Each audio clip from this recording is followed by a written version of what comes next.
Vamos a hablar ahora de un tema que lleva por título la oración que transforma. En primer lugar, nosotros debemos de saber, hermanos, que la comunión con Dios que cambia la vida del creyente es la oración que transforma, ¿verdad? Está basado en el libro de Santiago, capítulo 5, versículo 16. Confesaos vuestras ofensas unos a otros y orad unos por otros para que seáis sanados. La oración eficaz del justo puede mucho. Vamos a orar. Padre nuestro que estás en los cielos, santificado y glorificado sea su santo y bendito nombre. Señor, hoy le damos toda la honra y toda la gloria porque usted está con nosotros como lo ha hecho siempre. Bendice esta palabra, llénala de su poder y que sea el Espíritu Santo hablando por nosotros. En el nombre de Cristo Jesús. Amén y amén. Amados hermanos, la oración es uno de los privilegios más grandes que Dios ha concedido a sus hijos.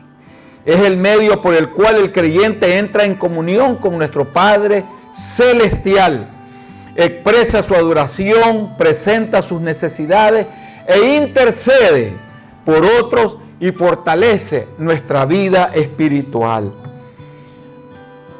No obstante, aunque todos los cristianos reconocen la importancia de la oración, no todos desarrollan una vida constante y profunda de comunión con nuestro amado Dios. Desgraciadamente, nosotros vivimos en una sociedad que se caracteriza, hermanos, porque toda obra precedida por los hombres y mujeres creen que todo lo que aquí se hace en esta tierra es la solución a nuestros problemas, cuando no es así. Es la oración la que hace posible, hermanos, que ocurran grandes cosas y sobrenaturales en esta tierra. Esa oración, hermanos, de esos hombres no cambia el carácter de Dios ni obliga al Señor a hacer nuestra voluntad. La oración que transforma, hermanos, el corazón del creyente verdaderamente fortalece la fe, alinea su voluntad con Dios y lo capacita para vivir conforme a los propósitos divinos o de nuestro Señor Jesucristo. Y el mayor ejemplo de oración la tuvo nuestro Señor Jesucristo, hermano. Él hizo una oración muy importante antes de morir, que la cual nos dejó escrita en su palabra. Nosotros, hermanos, vamos a ver cómo la oración es una expresión de nuestra dependencia de Dios. Filipenses 4, versículos 6 al 7 nos dice: por nada estéis afanosos, sino sean conocidas vuestras peticiones delante de Dios en toda oración, ruego, con acción de gracias, y la paz de Dios, que sobrepasa todo entendimiento, guardará vuestros corazones y vuestros pensamientos en Cristo Jesús. Amados hermanos, el apóstol Pablo escribe a una iglesia que enfrentaba diversas dificultades, como es la iglesia de los filipenses. En lugar de invitarla a vivir dominada por la ansiedad, les enseñaba que deben llevar todas sus preocupaciones delante de nuestro Señor Jesucristo. Amados hermanos, la oración es el reconocimiento de que nuestras fuerzas son limitadas. Por eso nosotros debemos de orar y que necesitamos de la intervención de nuestro Dios. Por eso es que debemos doblar nuestras rodillas, porque le estamos diciendo al Señor cada vez que doblamos nuestras rodillas y oramos de que nosotros necesitamos de Él. La promesa no es que nos desesperemos, hermanos, por las dificultades,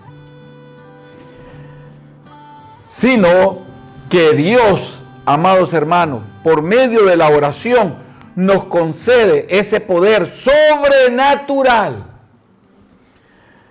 que hace posible que en nuestro corazón se guarde, hermano, ese poder y ese gozo y esa confianza y esa seguridad de que Él, hermano, responderá ante nuestra petición.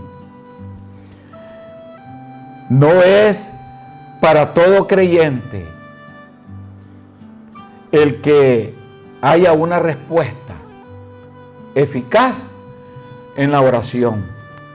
Porque para poder recibir nosotros una respuesta eficaz, debemos, hermanos, tener primeramente nuestro espíritu quebrantado ante nuestro Dios. Quebrantar nuestro espíritu, hermano. Y lo primero que tenemos que hacer es humillar todo nuestro ser al Señor. Una iglesia que ora aprende a descansar en Dios, hermano, en medio de las pruebas. La ansiedad disminuye cuando aumenta la confianza en el Señor. El trabajo en la obra de Dios aumenta la fuerza y la seguridad de que Dios nos contesta, hermano. Porque en la medida en que nosotros trabajemos para la causa del Señor, Él nos responde y a nosotros nos fortalece en seguridad y fe. Pero cuando nosotros, hermanos, descuidamos el trabajo en la obra de Dios, téngalo plenamente seguro, hermanos, que cuando le oramos al Señor, esa oración no es eficaz. La palabra del Señor nos dice, hermanos, que Jesús enseñó que la oración debe ser una prioridad. Dice Marcos 1:35, levantándose muy de mañana, siendo aún muy oscuro, salió y se fue a un lugar desierto y ahí oraba.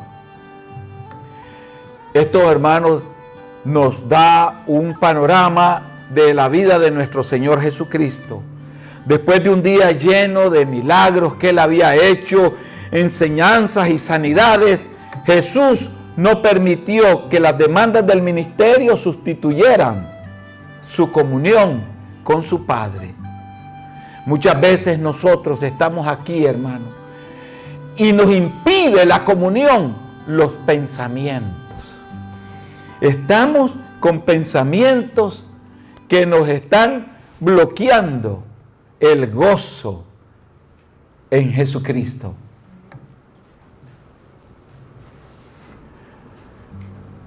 Muchas veces los problemas le damos el primer lugar cuando precisamente debemos de darle a la palabra de Dios el primer lugar. ¿Y qué pasa? Que nos bloquean. Nos bloquean. Y déjeme decirle que la palabra de Dios es manantial de vida para nuestra alma.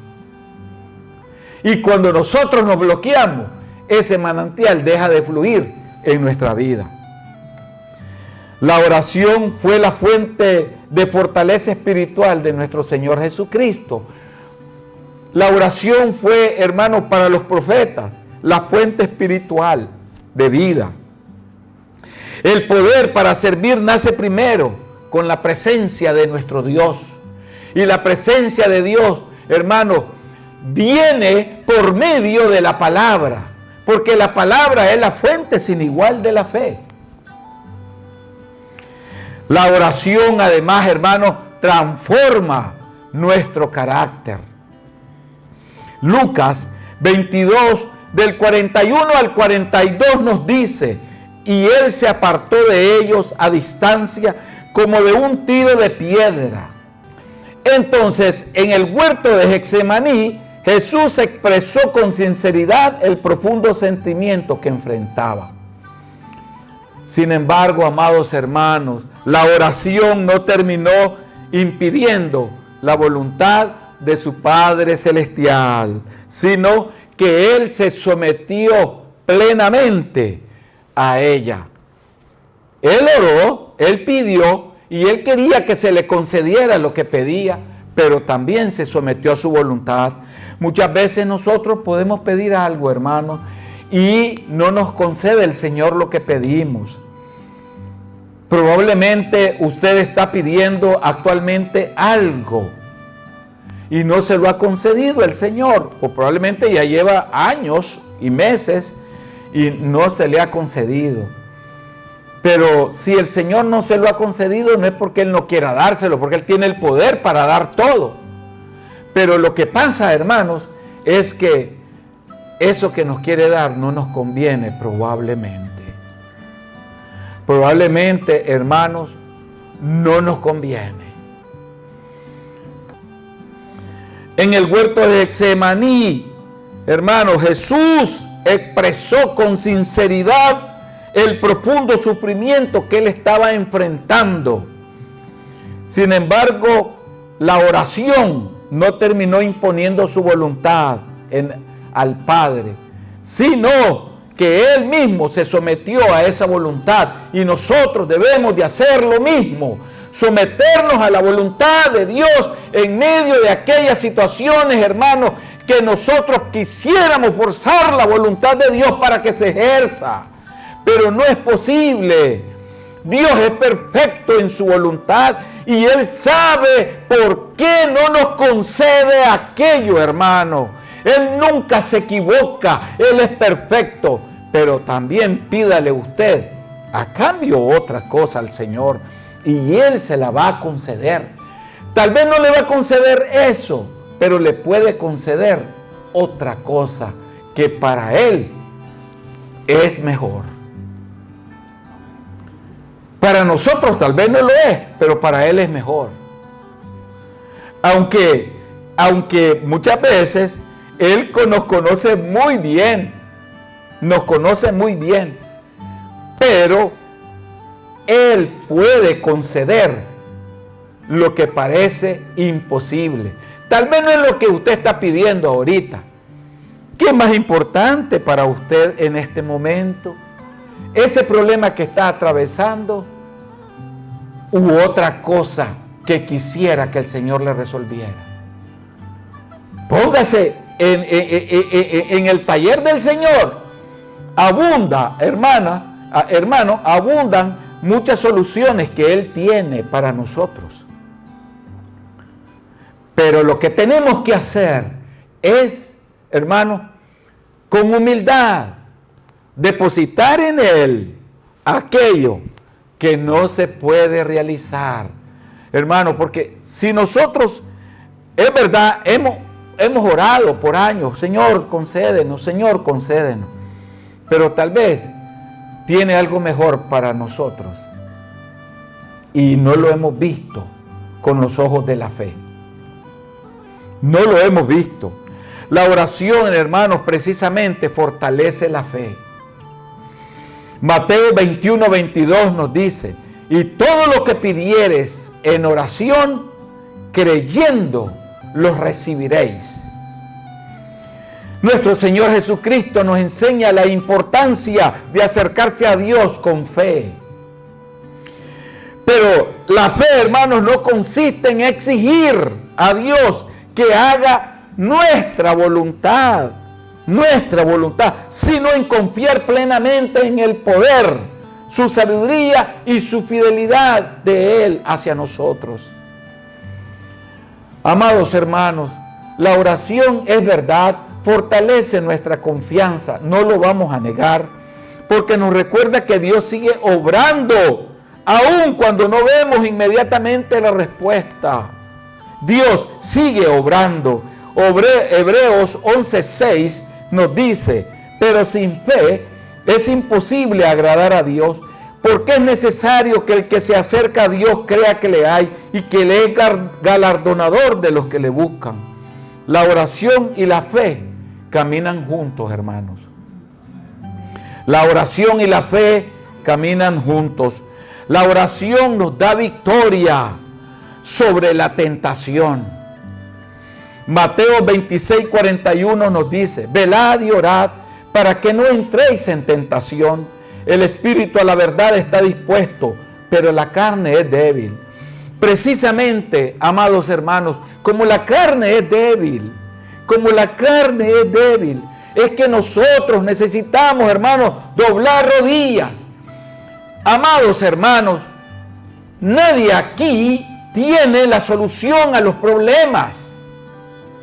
Nadie aquí tiene la respuesta. Quien la tiene es Jesucristo. Pero Jesucristo quiere que nosotros doblemos nuestras rodillas, que le oremos a Él, que entremos a ese cuarto de guerra para guerrear contra la carne, hermanos. Porque la palabra de Dios dice en el libro de Mateo 26:41, y habla nuestro Señor Jesucristo: el espíritu a la verdad está dispuesto, pero la carne es débil.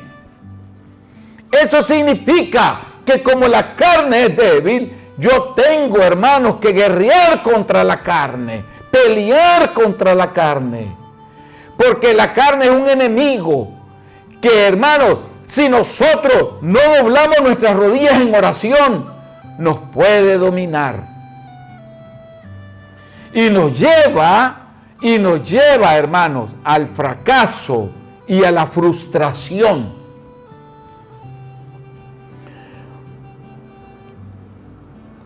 El Señor, cuando habló estas palabras, no las dijo para atemorizar a nadie, sino, hermanos, para que nos fortalezcamos en fe, para que nos fortalezcamos, hermanos, en confianza y seguridad y no tener temor.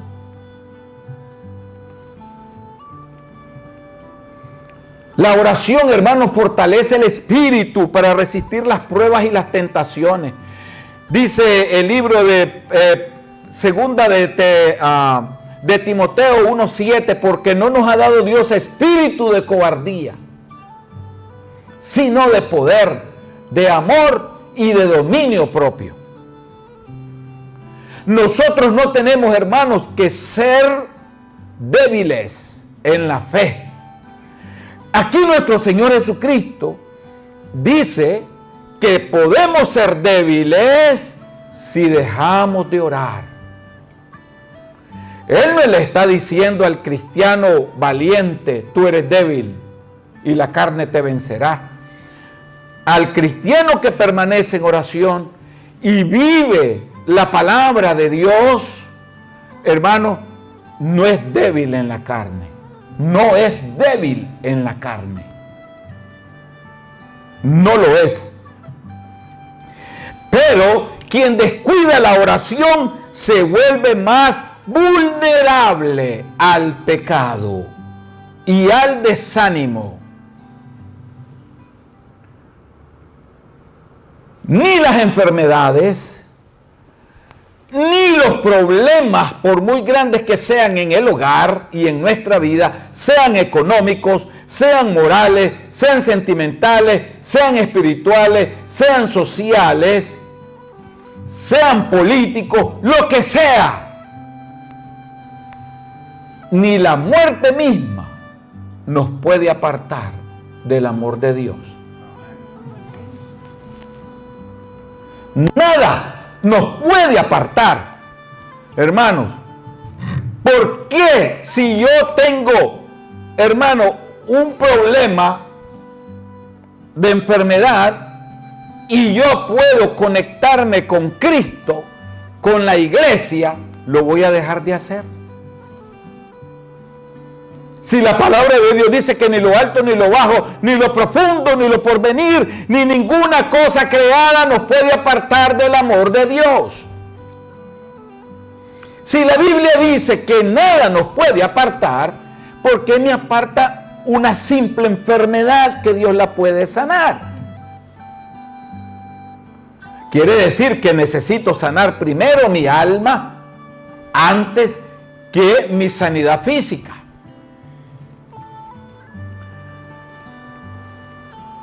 Por lo tanto, la oración nos produce poder para el servicio, hermanos. Hebreos 1:14. Todos estos perseveraban unánimes en oración y ruego. Hechos 1:14. Hechos 1:14. Todos estos perseveraban unánimes en oración y ruego. ¿Qué significa perseverancia? Significa continuidad, continuidad permanente, Yo continúo permanentemente haciendo aquello La oración debe de ser constante, hermanos, en el creyente. Hechos 2, del 1 al 4, nos dice: cuando llegó el día de Pentecostés, estaban todos unánimes juntos y fueron todos llenos del Espíritu Santo. Pero ellos no fueron llenos todos del Espíritu Santo porque le plació a Dios que aquel, que aunque no ore ni nada, llenarlo del Espíritu Santo. No, la Biblia dice que todos estaban unánimes juntos, orando, y fueron todos llenos del Espíritu Santo. Antes del derramamiento del Espíritu Santo, los discípulos perseveraban en la oración. Pasaron primero orando, y el Espíritu Santo se derramó sobre ellos. Entonces, el avivamiento no comenzó con estrategias humanas, sino con una iglesia que estaba buscando el rostro de nuestro Señor Jesucristo. El avivamiento no es emoción. El avivamiento, hermanos, lo causa en la iglesia del Señor el Espíritu Santo. La oración preparó sus corazones para recibir el poder, hermanos, necesario para cumplir esa misión que Dios nos ha encomendado a cada uno de nosotros.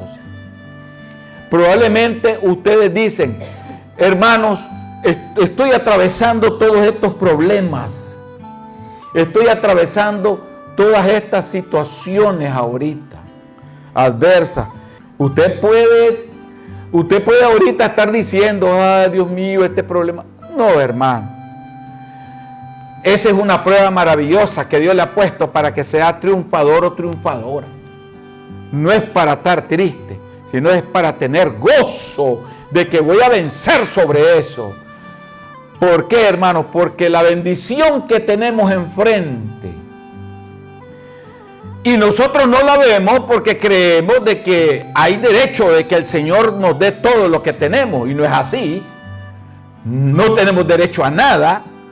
Lo que tenemos, hermano, de frente es más que bendición.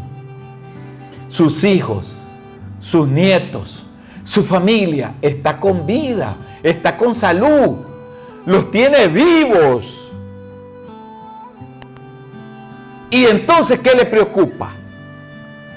Los tiene con alimentos, tienen techo, están comiendo, tienen vida, le sonríen.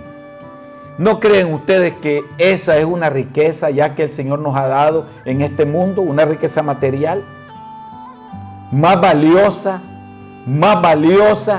que una casa, que un carro, que la cuenta en el banco, que las prendas.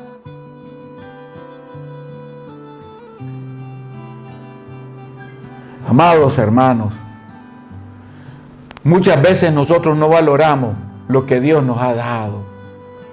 Perder los bienes es poco, amados hermanos. Perder la salud es más. Pero perder el alma es pérdida tal que no se recobra jamás. Los problemas materiales de este mundo, como decía el apóstol Pablo, los tenía por basura. Igual digamos nosotros, hermanos. De la misma manera, digamos nosotros. Pero para que podamos decir eso, toda la iglesia, hermanos, tiene que experimentar una renovación espiritual y de volver al altar a orar con fe y confianza. La oración eficaz es la del creyente que vive en obediencia, amados hermanos.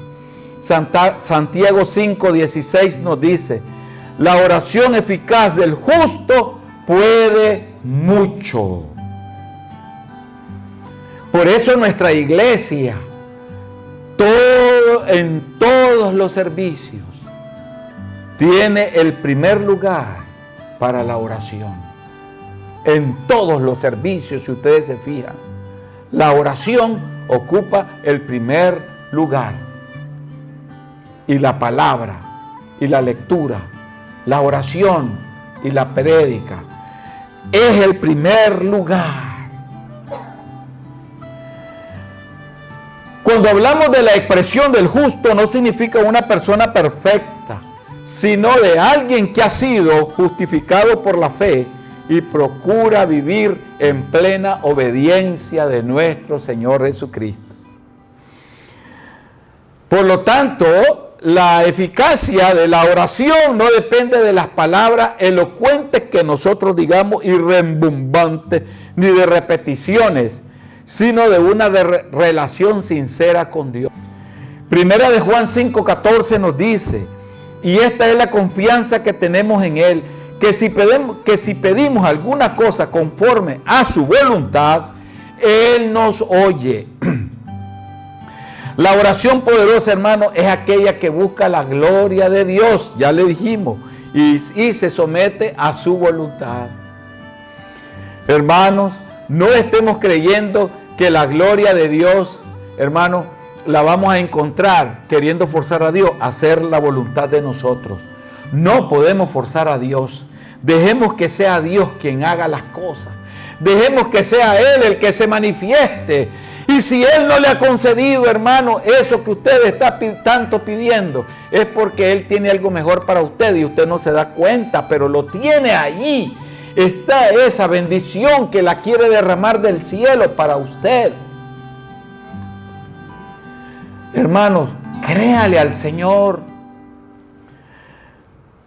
Necesitamos que la iglesia del siglo XXI recupere el valor de la oración, hermanos.